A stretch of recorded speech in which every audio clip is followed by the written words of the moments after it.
दिव्य ज्योति जागृति संस्थान की ओर से ग्वालियर के फूलबाग मैदान में आयोजित राम कथा का वाचन कर रही साध्वी दीपिका भारती ने आडंबर ढोंग करने वाले साधु संतों पर निशाना साधा है। उनका कहना है कि समाज में असली के साथ में नकली नोट भी बहुतायत में हैं। ऐसे भी पाखंडी गुरु और संस्थान हैं जो लोगों को लूट रहे हैं। वहीं दूसरी ओर दिव्य ज्योति जागृति संस्थान जैसे सत्य के लिए कार्य करने वाले संस्थान हैं।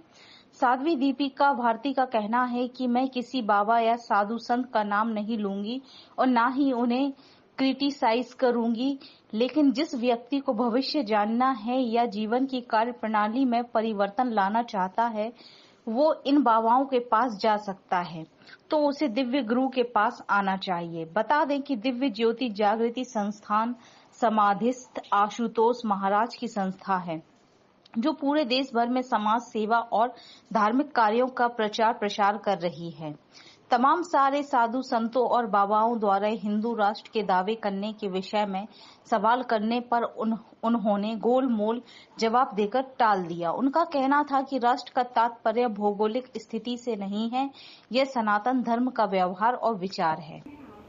दिव्य ज्योति जागृति संस्थान एक सामाजिक आध्यात्मिक संस्थान है जो समाज कल्याण के लिए कार्यरत है और जिसका फंडामेंटल टूल ब्रह्म ज्ञान है, ईश्वर दर्शन का विज्ञान, सनातन पुरातन विज्ञान, जिसके द्वारा मनुष्य में जब परिवर्तन आता है तो वो एक अमूलचूल परिवर्तन है, वो एक सनातन परिवर्तन है।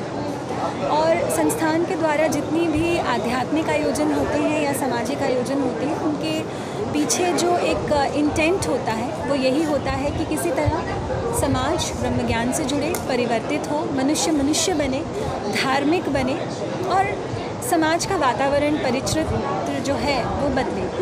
तो आप लोगों को भी जो यहाँ आप लोग आए हैं, आपके साथ ये सभा की गई, इसका भी उद्देश्य यही है कि आप लोगों के माध्यम से जन जन तक ये संदेश जाए कि आज के समय में भी जहाँ इतने हमारे समाज में नकली नोट हैं वहाँ असली नोट भी हैं। ठीक उसी तरह जहाँ हमारे समाज में इतने पाखंडी गुरु और संस्थान हैं जो लोगों की श्रद्धा को लूट रहे हैं, उसके साथ साथ कई ऐसे भी संस्थान हैं दिव्य ज्योति जागृति संस्थान जैसे। और मैं अपने अनुभव से कहूँ तो एकमात्र ये ऐसा संस्थान है जो सत्य के लिए कार्य कर रहा है और उसी सनातन पुरातन ब्रह्म ज्ञान को जिसने पुनर्जागृत किया है, जन जन को दे रहा है। इसलिए अकल्पनीय और चिरस्थायी परिवर्तन मनुष्य के भीतर इस संस्थान के द्वारा आ रहा है।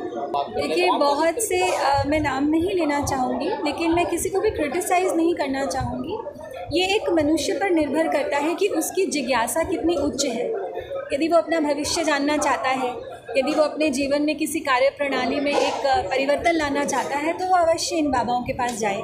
लेकिन अगर वो ईश्वर का दर्शन करना चाहता है तो उसे दिव्य गुरु के पास आना है। मैं उनको देखती नहीं, जो लोग उसको देखने में रुचि रखते हैं वो वहाँ जाते हैं और मेरे जीवन का उद्देश्य ईश्वर की प्राप्ति है। इसलिए मेरा जो मन है वो दिव्य गुरु श्री आशुतोष महाराज वो होता है धर्म के साथ। राष्ट्र जो है वो कोई भौगोलिक एंटिटी नहीं है, ज्योग्राफिकल एंटिटी नहीं है।